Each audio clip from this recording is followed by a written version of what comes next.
I remember having a conversation with my friend Ale Ligne about learning Chinese. I'd already spent a couple of years studying, and while I could converse and read some books, I still struggled in more complicated situations. My progress had slowed, and I was in an awkward phase where I sometimes felt confident and other times not. Yeah, well, that's what it's like from now on, was Ale's half-joking reply. The intermediate plateau contrasts sharply with the beginning phases of language learning. While those early efforts are often marked by intense difficulties, they're also a period of incredible progress. In a narrow window of time, you can go from being totally incompetent to being able to do quite a bit, provided you put in the effort. In contrast, intermediacy is frustrating. You don't feel good enough to claim that the work of learning is now over, but you see diminishing returns for additional study and practice. The intermediate plateau shows up in almost every field. As a writer for over half my life, I still wish I were better at it. And it's hard to tell whether my efforts are paying off in terms of better prose. Programmers, managers, architects, and doctors all have to deal with the difficulty of neither being a beginner nor being the best. 3 theories for why we get stuck. I'd like to review 3 explanations for what causes the intermediate plateau, each having some relevance depending on the skill. Those are 1. Knowledge grows exponentially with the level of expertise. 2. Progress comes to rely more on unlearning than new learning. And 3. Creative problem solving overtakes and is harder than imitating others. The exponential explosion of knowledge. One explanation for the intermediate plateau is that skill building is based on knowledge, and knowledge grows exponentially as you progress in a discipline. Consider a highly simplified model of language learning, where the only thing that matters is the words that you have in your vocabulary. According to Zipf's law, usage frequency of a word is roughly proportional to the inverse of its rank in an ordered list of usage frequency. So the most frequently used word in English is the, which occurs around 7% of the time, or once every 14 words. The second most frequent word is of, which occurs roughly 3.5% of the time, or about once every 29 words. By this formula, the 10,000th most common word would occur roughly 7% times 1 over 10,000, or 0.0007% of the time, or roughly once every 143,000 words. Incidentally, that word, according to Wiktionary, is calves. Each newly learned word takes roughly the same amount of mental effort to learn, but the frequency drop-off means that each word contributes less and less to your proficiency. In fact, the situation is even worse than this. Knowledge isn't acquired once and then remembered forever. We often require multiple exposures to learn a word and spaced exposures to sustain it in memory. Because rarer words are used less frequently, they take far longer to become permanent parts of our linguistic repertoire. So given the exponential decline in recall based on the time between exposures of a word, and the intermediate plateau may be the point where forgetting is roughly equal to new learning. At this level, we forget infrequently used words as quickly as we learn them, and improvement stops entirely. Unlearning and local maxima. The knowledge explosion account of the intermediate plateau assumes that learning is monotonic. That is, learning is strictly additive. Each new word you learn only makes you more proficient, never less. However, a lot of learning isn't like this. A person who's learning to type by hunting and pecking on a keyboard further entrenches that method every time they use it. It won't spontaneously evolve into touch typing regardless of how they practice. Similarly, pronunciation often fossilizes in language learning, likely because the good enough articulation of a language's phonemes becomes ingrained through repetitive practice until it is automatic. This makes you more fluent, but it also means shaking off a bad accent is even harder than learning new words. In this account of the intermediate plateau, our lack of progress is due to getting ever more proficient in mediocre methods. Progress requires interrupting this natural process, fine-tuning our performance, and then rebuilding automaticity on the new parts. The copying-creating barrier.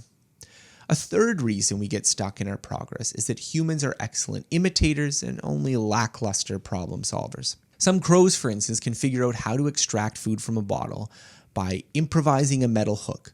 But when they studied 5th graders, only 10% could do the same. Anthropologist Joseph Heinrich argues that our capacity to imitate If one person solves a problem, then everyone else can copy the solution, is what truly separates us from other species, not our innate problem-solving ability. Our ability to stand on the shoulders of countless generations that have come before us is what enables us to make progress. Unfortunately, this means there's a sharp distinction between mastering an old trick and inventing a new one. Learning from others is fast, but it's limited to situations that are either routine or allow the easy application of an old principle. Totally new circumstances, in contrast, require an extensive problem-solving search in order to make progress. The intermediate plateau, by this account, can be a switch from learning from others to learning by trial and error, with the latter being a lot slower and more painstaking. How can you move beyond intermediacy? Each of the three theories suggests a different potential escape route. 1. Exponential knowledge requires exponential effort. 2. Unlearning requires deliberate practice. And 3. Expert mentorship nurtures creativity. Exponential effort for exponentially growing knowledge. The unfortunate fact of mastering a language is that after gaining basic fluency, further learning requires a disproportionate step up in effort. The only way to overcome the dwindling usefulness of new vocabulary and the regular atrophy of forgetting is to just spend more time practicing. That said, I do suspect there are more efficient ways to do this than simply using the language a lot. Wordsmiths in a non-native language tend to love collecting new words for their vocabulary. I suspect the desire to look up words in the dictionary and memorize their meanings is a trait that leads to better performance than someone who just acquires vocabulary when they have to. Similarly, reading more advanced literature or attending challenging classes can push one to the frontier of seldomly used words and will increase the usage frequency of these specialized words. Unfortunately, this also increases the difficulty since comprehensibility usually goes down as you delve deeper into new vocabulary. So ultimately, it's probably a mixture of comprehensible input, which ensures that fluency and low-effort practice are possible, and more challenging reading and conversations with easy access to definitions and explanations that will allow you to pick up the new words at an appropriate rate. Unlearning requires deliberate practice. Unlearning to progress in skill development was a theory favored by Anders Ericsson. Building on Fitz and Posner's influential three-stage model of skill development, he argued that automaticity was a major barrier to improvement. Fitz and Posner's model of skill acquisition has 3 stages. First, the cognitive phase, when you learn the basics of a skill and understand how it works. This is when you're listening to instructions and trying to apply them very deliberately. Second, the associative phase. This is when you begin practicing and you start combining the skill into larger chunks. And here is also where you weed out significant mistakes. And finally, the autonomous phase. So after your gross errors decline, you perform the skill with less and less conscious effort and it becomes increasingly fluent. The deliberate part of deliberate practice refers both to the need to practice in sessions outside of work and play, and also to the mental effort needed to bring the skill out of the autonomous phase and back into the cognitive or associative state where deliberate effort can be applied. Essentially, we're not trying to add to our knowledge so much as weed out inefficiencies from our well-learned routines. Creativity is enhanced by expert mentorship. In problem solving, we can get further if we see better ways of doing things. Sometimes we get stuck on the intermediate plateau because we've learned everything we can from those around us, and now improvement depends on our own inventiveness. The people who succeed are often those who can find better mentors, and therefore can continue the relatively efficient path of learning from others.